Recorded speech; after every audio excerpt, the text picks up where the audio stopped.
Halo, welcome back to this channel. Nah, baiklah kali ini aku akan membahas materi yang mungkin masih tertinggal dibandingkan materi-materi yang pernah aku share sebelumnya. Di video sebelumnya aku udah pernah bahas tentang TIU, TWK, tapi belum pernah nih tentang TKP. Kali ini aku akan coba berbagi, kemudian juga membagikan kisi-kisi juga berdasarkan Kemenpan RB dan semoga ini dapat membantu menjadi guide untuk teman-teman belajar. Untuk tes TKP sendiri atau tes karakteristik pribadi itu mengacu kepada karakter-karakter yang ada di dalam diri peserta yang sekiranya itu sesuai dengan yang diharapkan ketika dia menjadi CPNS atau PNS nanti. Jadi konsepnya harus seperti itu. Bukan karakteristik yang seadanya, tapi karakteristik yang diharapkan ketika teman-teman menjadi CPNS atau PNS. Jadi tentu saja itu berdasarkan kepada nilai-nilai yang dipegang teguh oleh PNS gitu ya. Nah, kita mulai dulu dari kisi-kisi untuk TKP ini. Untuk kisi-kisi TKP secara resmi itu udah di-share oleh Menpan RB melalui Kepmenpan RB nomor 321 tahun 2024. Nah, di sana udah ada kisi-kisi untuk TIU, TWK, dan TKP. Untuk TKP apa-apa aja sih materi yang perlu teman-teman pelajari? Yang pertama itu adalah materi pelayanan publik. Nah, ini mengacu kepada bagaimana teman-teman menghadapi situasi sebagai pelayan publik. Keramah tamahan teman-teman, kemudian profesionalitas dalam menjadi pelayan publik, kemudian juga gimana mengutamakan kepuasan pelanggan, itu nilai-nilai yang kita pegang. Kemudian yang kedua itu adalah tentang jejaring kerja. Nah, antar kita dengan teman satu kerja itu penting banget ada kolaborasi dan segala macamnya. Nah, nilai-nilai ini yang harus kita utamakan ketika ada situasi yang mengharuskan kita untuk berkolaborasi. Kemudian sosial budaya. Sosial budaya ini juga penting. Gimana sih kita untuk berinteraksi dengan masyarakat yang majemuk gitu ya. Entah itu beda agama, beda budaya, beda bahasa, beda suku. Nah, itu gimana kita menanggulangi hal seperti itu gitu. Kemudian ada lagi tentang teknologi informasi. Nah, jadi sebagai ASN yang sudah mengalami berbagai transformasi teknologi sangat diharapkan sekali bahwa kita sekarang itu adalah ASN-ASN yang melek teknologi gitu ya. Jadi akan ada banyak sekali soal-soal yang mengacu kepada studi kasus yang menitik beratkan kepada penggunaan teknologi yang terkini. Kemudian ada lagi nilai-nilai yang memang sudah sangat penting sekali bagi kita semua para pekerja, yaitu nilai-nilai profesionalisme dalam bekerja. Gimana tanggung jawab kita, gimana disiplin kita, gimana kita bekerja sesuai dengan koridor yang telah ditetapkan. Nah, yang pastinya soal-soal seperti itu. Kemudian yang terakhir adalah tentang anti radikalisme. Semakin banyaknya nilai-nilai radikalisme yang mungkin secara tidak langsung masuk ke dalam kita sehari-hari, nah itu gimana kita memfilternya, bagaimana kita bereaksi terhadap hal tersebut, itu sangat diharapkan muncul dalam soal TKP ini sehingga dapat menilai karakteristik kita. Jadi nanti kalau misalnya mau mencari keyword untuk soal-soal TKP, silakan cari misalnya nih soal-soal TKP pelayanan publik, bahas semuanya. Kemudian soal-soal TKP jejaring kerja, bahas semuanya. Soal-soal TKP tentang profesionalisme, soal-soal TKP tentang anti radikalisme, kemudian soal-soal TKP tentang teknologi informasi. Nah, itu semuanya harus kita cari per masing-masing sub soal tersebut. Jadi udah jelas banget guide-nya sekarang, teman-teman nggak baca secara random, ini sikap-sikap yang baik itu seperti apa itu nilai jujur, apa itu bertanggung jawab, apa itu adil. Nggak perlu baca materi seperti itu. Cari aja contoh soal sesuai dengan apa yang telah aku sebutkan tadi keywordnya gitu. Nah, insya Allah soal-soal yang disajikan itu dengan pembahasannya itu udah sesuai dengan apa yang diharapkan di dalam tes TKP dalam seleksi SKD CPNS 2024 ini. Jelas kira-kira ya.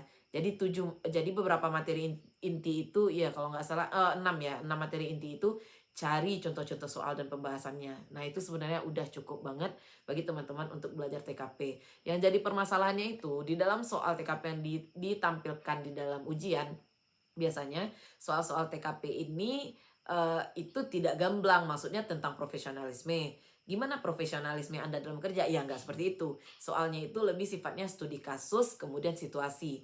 Misalnya nih, teman-teman harus misalnya menampilkan presentasi sekarang juga. Tetapi ternyata tiba-tiba laptopnya mati. Apa yang harus teman-teman lakukan? Nanti akan ada opsi-opsi yang membingungkan. Dan opsi-opsi tersebut sebenarnya benar semua gitu loh. Misalnya yang pertama, pergi memperbaiki laptop. Ya benar ya, kalau laptopnya rusak diperbaiki. Yang kedua, segera berinisiatif untuk mencari laptop pengganti. Yang ketiga, meminta teman untuk menggantikan tampil. Yang keempat, mengatakan secara terus terang kepada pimpinan bahwa kita tidak bisa tampil. Nah, semuanya keempat-empat ini adalah tindakan yang sebenarnya benar semuanya. Yang mana yang lebih tepat? Seperti itulah soal-soal TKP. Jadi teman-teman, latihan soal memang penting di TKP, tapi yang lebih penting itu adalah memahami mana tindakan-tindakan yang sifatnya proaktif, profesional, dan memang sifatnya solutif. Jadi kalau misalnya ada nih soal-soal seperti ini, kira-kira menurut teman-teman yang paling efektif yang mana? Kalau misalnya minjem laptop teman, kalau kita punya materinya, oke, berarti ini sangat solutif. Kita bisa tampil, tidak ada pihak yang dikecewakan, tidak ada pihak yang dirugikan, semuanya oke. Pergi memperbaiki laptop, kira-kira mungkin nggak ya dalam waktu singkat memperbaiki laptop? Ya enggak gitu. Yang bisa jadi ini adalah opsi yang terburuk yang bisa teman-teman pilih. Kemudian ada lagi meminta teman untuk tampil dalam waktu yang sangat singkat, harus sekarang juga, kira-kira itu solutif atau enggak? Ya enggak gitu. Kemudian yang keempat itu mengatakan secara terus terang. Nah, ini bisa dilakukan apabila memang tidak ada upaya lain dan memang sudah dijelaskan bahwa materi hanya tersimpan di dalam laptop itu. Ya, paling penting untuk bersikap terus terang daripada mengakibatkan kerugian lebih lanjut. Jadi ada tingkatan-tingkatan poin dari TKP ini untuk memilih mana yang terbaik. Jadi kalau membaca soal TKP itu, pahami benar-benar satu-satu dari opsi jawabannya. Karena semuanya benar, tapi kita mencari yang paling benar dari semua opsi ini gitu. Nah, jadi setelah kita cari keywordnya, dapat contoh soal dan pembahasannya, tahu trik untuk memilih mana yang tepat. Nah, penting banget bagi kita untuk latihan soal-soal TKP ini dengan soal-soal yang mendekati. Aku lihat sih di banyak channel ya, di banyak channel itu soal yang ditampilkan itu lumayan panjang gitu loh. Studi kasusnya atau situasinya lumayan panjang. Sejujurnya di soal yang keluar pada aku tes CPNS, aku nggak tahu dengan yang didapatkan oleh teman-teman lain, itu soalnya jauh lebih simple, kemudian juga soalnya lebih pendek-pendek gitu loh, nggak yang sampai satu paragraf dengan 7 baris, nggak sampai seperti itu juga. Jadi teman-teman jangan takut untuk kehabisan waktu untuk menyelesaikan soal-soal TKP ini kalau menurut aku gitu. Nah teman-teman, waktu kita ada banyak, soalnya kalau nggak salah 45 ya, dengan ambang batas nilai 166 maksimal 225. Umpamakan aja kita nggak benar semuanya di poin 5, benernya cuma di poin 4 semuanya.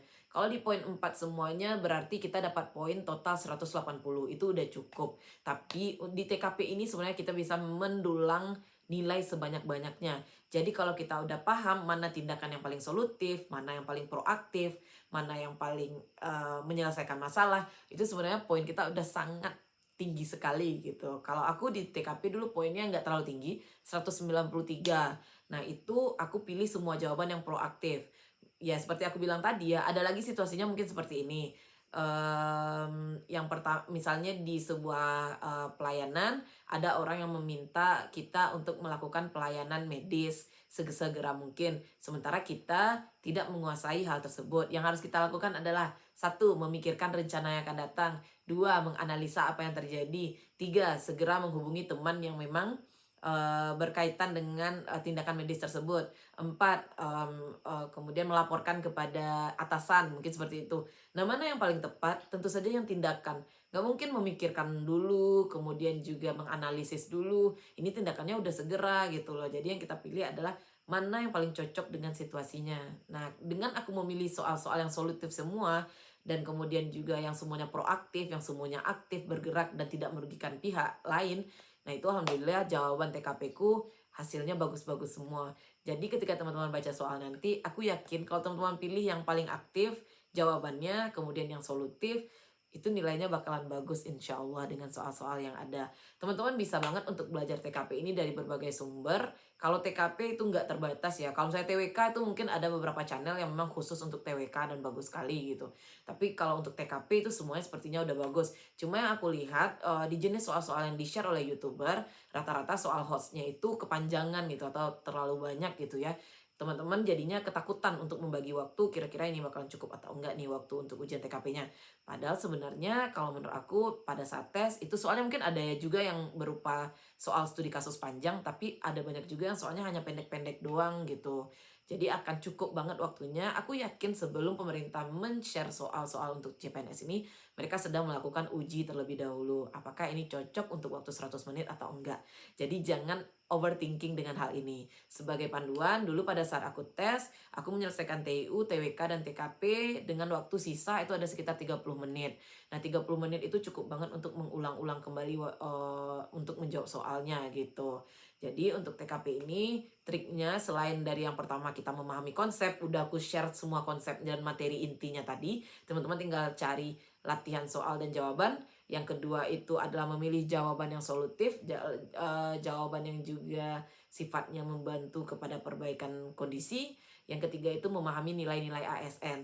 Nilai-nilai ASN itu ada banyak ya. Nah, di sini aku nggak terlalu hafal juga. Ada integritas, profesionalisme, akuntabilitas, transparansi, pelayanan publik, kolaborasi, inovasi, keberagaman, sikap proaktif, dan etika. Akan lebih baik kalau teman-teman mau membaca materi tentang berakhlak. Jadi materi PNS itu ada materi berakhlak namanya, silakan di searching. Nah, itu mungkin yang diharapkan akan teman-teman miliki ketika menjadi PNS nanti. Bisa jadi karena ini udah 2024 dan nilai berakhlak itu udah kita terapkan gitu.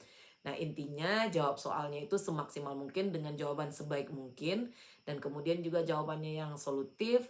Kemudian juga untuk TKP ini jangan overthinking, silahkan lakukan dan jawab soal sebaik mungkin. Mungkin segitu aja, aku berharap teman-teman dapat menyelesaikan TKP-nya dengan baik, sehingga nilainya bisa 225, dan kalau TWK atau TIU kurang-kurang dikit, ya itu bisa terbantu lah dengan TKP ini.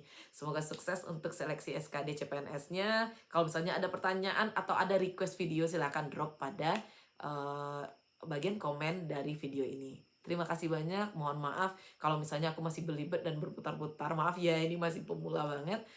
Semoga video ini bermanfaat. Terima kasih.